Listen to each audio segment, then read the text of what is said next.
Hello bachcho, let us read this question. The position of a particle of mass 4 gram acted upon by a constant force is given by x is equal to 4t square plus t, where x is in meter and t in second. The work done during the first 2 seconds is. तो यहाँ जो की concept है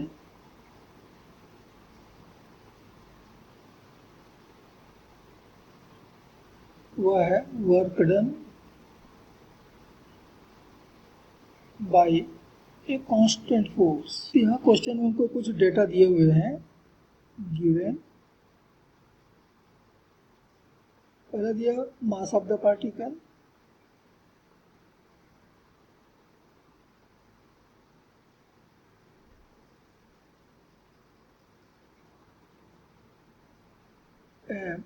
ये हमको दिया हुआ है 4 ग्राम अर्थात 4 इंटू 10 का पावर -3 किलोग्राम। हमने इसको किलोग्राम में बदल दिया।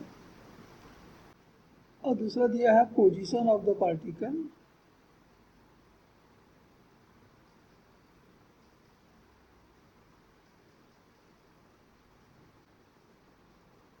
एट ए टाइम टी,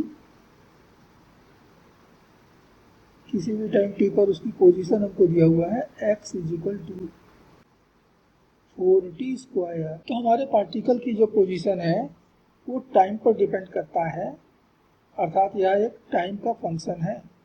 तो x को हम t के रिस्पेक्ट में डिफरेंशिएट कर सकते हैं, डेरिवेटिव उसका मालूम कर सकते हैं। अर्थात हम यहाँ से t की वैल्यू मालूम कर सकते हैं, तो dx बाई dt की वैल्यू मालूम कर सकते हैं। तो dx बाई dt बराबर मिलेगा D by D T of x की वैल्यू दिया है 4t स्क्वायर प्लस टी। तो डिफरेंशिएट करने पर हमको मिल रहा है 8t प्लस 1। ये हमारा इक्वेशन 1। और यहीं से हम dx की वैल्यू भी मालूम कर सकते हैं कि dx की वैल्यू मिल रहा है 8t प्लस 1 dt। तो इक्वेशन 1 को हम एक बार फिर से डिफरेंशिएट कर दें तो हमको एक्सेलरेशन मिल जाएगा particle. So acceleration of the particle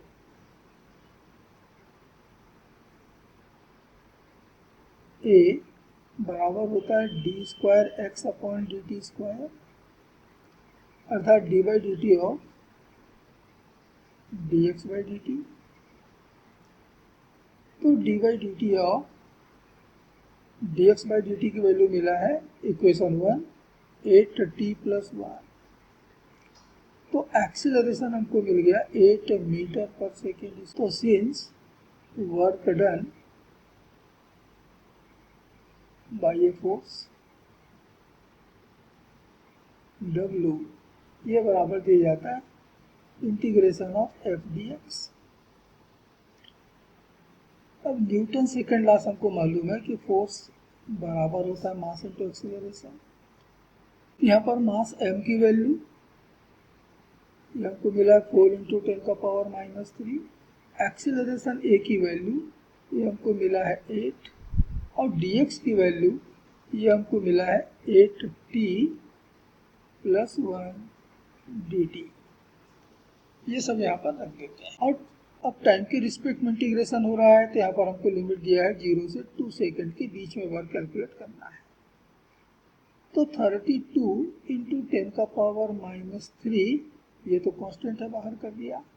8t को इंटीग्रेट किया तो हमको मिल गया 8 into T square by two plus 1 को इंटीग्रेट किया तो हमको आ गया t, लिमिट 0 से 2। और अब इसमें हम अपने लिमिट्स अप्लाई कर देते हैं। तो फोर्स के द्वारा किया गया वर्क हमको मिल रहा है 32 इंटू 10 का पावर -3 और यहाँ पर हम लिमिट रखने जा रहे हैं तो 4 इंटू 2 का स्क्वायर हो गया और प्लस t की जगह हमको फिर मिल गया 2।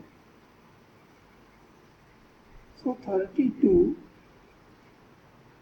इंटू 2 का स्क्वायर 4 इंटू 4 16 प्लस 2 ये हो गया 18। इंटू 10 का पावर माइनस 3 आ रहा है 576 इंटू 10 का power minus 3 joule.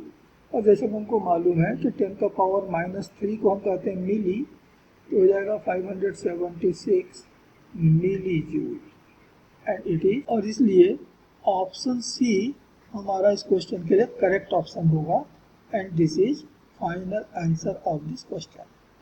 Hope you understood it well. Best of luck.